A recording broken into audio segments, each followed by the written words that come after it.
philosopher Thomas Hobbes. Alright, so Thomas Hobbes was a very smart man born in Westport, England on April 5th, 1588, meaning that he is indeed very old. He was known for telling people that everyone could be really happy together by not getting in fights and being mean to each other. So Hobbes' daddy was a vicar, kind of like a priest, who got in a lot of trouble for getting into a fight outside his own church. His dad got in so much trouble that he ran away, leaving Hobbes and his two siblings in the care of their uncle, who was a really nice guy. So Hobbes' uncle was so nice that he paid for Hobbes to go to a lot of school. Hobbes was such a good student that he even went to Oxford, a really nice place to play and learn about neat stuff, like philosophy. After school, Hobbes met a lot of other really smart people like Francis Bacon and Ben Jonson, and they talked about fun stuff together, more philosophy. So Hobbes started to work for the Cavendish family, who were super fun people who gave him money to think about stuff. Some people didn't like the King of England at the time, but Hobbes thought he was really nice, so he sided with him. He published a few works saying that he was a good guy. But mean people fired the king, and Hobbes decided to live in France for 14 years so he wouldn't be fired too. In France, Hobbes spent a lot of time talking to other people who thought about stuff. One person he spent a lot of time talking to was Descartes, but they didn't really agree on a lot of stuff, although they exchanged a lot of letters. After spending all that time in France, Hobbes decided to go back home to England in 1651.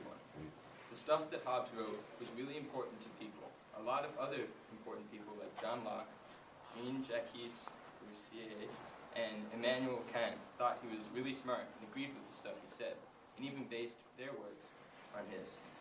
On December 4th, 1679, Hobbes got really tired and decided to go to sleep and woke up in heaven.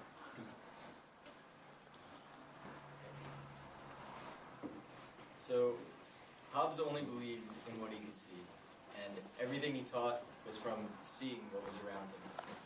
And Mr. Hobbes said that God can be real, but we can't see him or know anything about him, so he's kind of irrelevant to our lives. Basically, since God is better than us, we don't know how he lives or who he is, and it means that the God that many people think is real may not be real. So, Mr. Hobbes thinks that God, whether he's real or not, it doesn't really affect our lives. Ethics. Hobbes says that human acts on two big things, themselves and their lives. He said that because no one wants the same toy all the time. There is no best toy, except instead of toys, he was talking about the best good. So, when Hobbes had thought of Plato's theory of like, what was it? The works and all that, he looked and he said there is no greatest good. It would be like saying that there's a greatest toy, but nobody wants the same toy all the time. Hobbes taught his followers about what he called the right of nature, and what this meant was that everyone can defend themselves using whatever they could, and nothing is bad if you are protecting yourself. But he also believed that people who believed in him and his right of nature would like peace and not want to fight each other. He said that this would be the best world to live in, is everyone liking each other and not fighting. Hobbes wanted everyone to want peace, but he knew that if they could not get peace, they had to defend themselves with his right of nature, giving a justification to fighting and war, but saying that it's not ideal.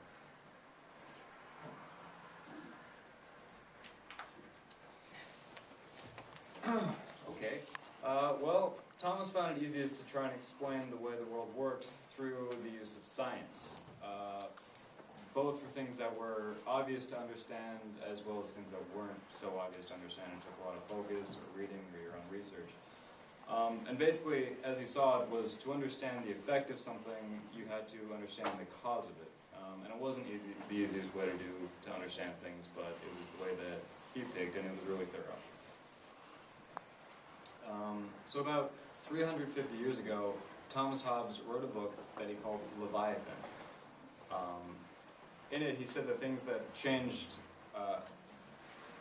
He said that things that changed how America and all of its close neighbors would think about politics and government. He really liked the idea of a monarchy, or having an entire government set up with one person at the top controlling it, sometimes referred to as a king. However, despite liking one person to make all the decisions, he still wanted everybody to have equal rights and to be treated fairly.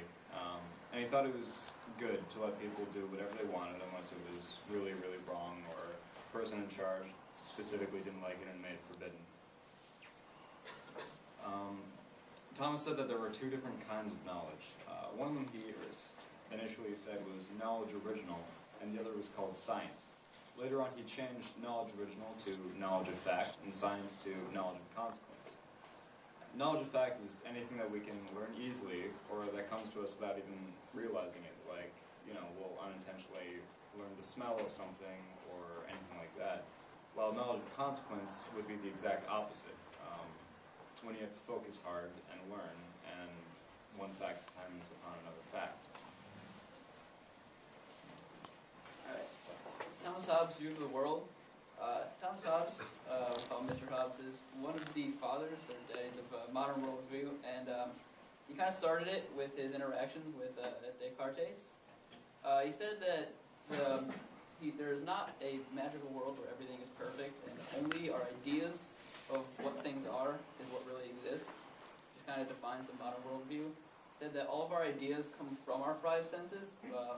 She kind of basically said our imagination, it stems from our senses, so it's like seeing, hearing, touching, smelling, and tasting. And he likes to use the scientific method because he was a scientist. Alright. Thomas Hobbes was in school. He studied physics, and that led him to use the scientific method to go about his philosophy. He believed that the only things that were real were the things we touched, saw, heard, which is called empiricism. Hobbes was really materialist. He believed that since the only things we touch are real, he only studied real things. He did not agree with people who studied things that are immaterial or not real. And one of his flaws with immaterialism is what we'll call the snowman theory, which basically there's two things, object A and B. So we'll call A a snowman and B a snowflake. You can think of them separately. But if you start to think of A, a snowman can exist without thinking of B, you cannot assume that A can exist without B. Without snowflakes, there can't be snowmen. So if you think that snowmen could exist without snowflakes only because you think of it separately, then you're wrong.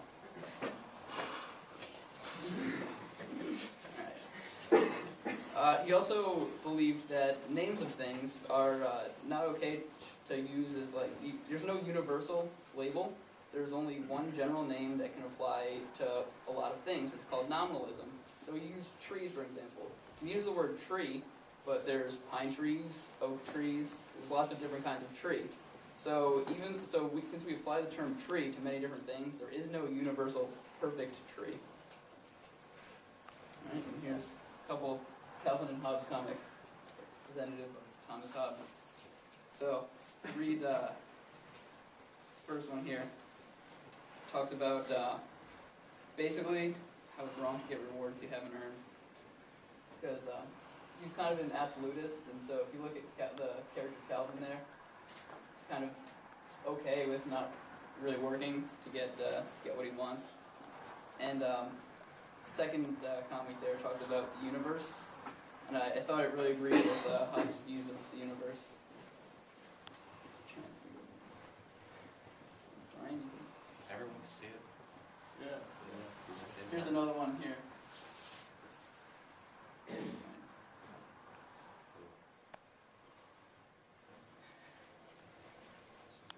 More universal ideas that Thomas Hobbes would agree with, represented Calvin and Hobbes. Right, here's our bibliography.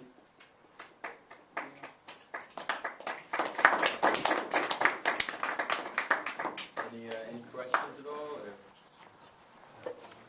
Ready for our group? Got a thumbs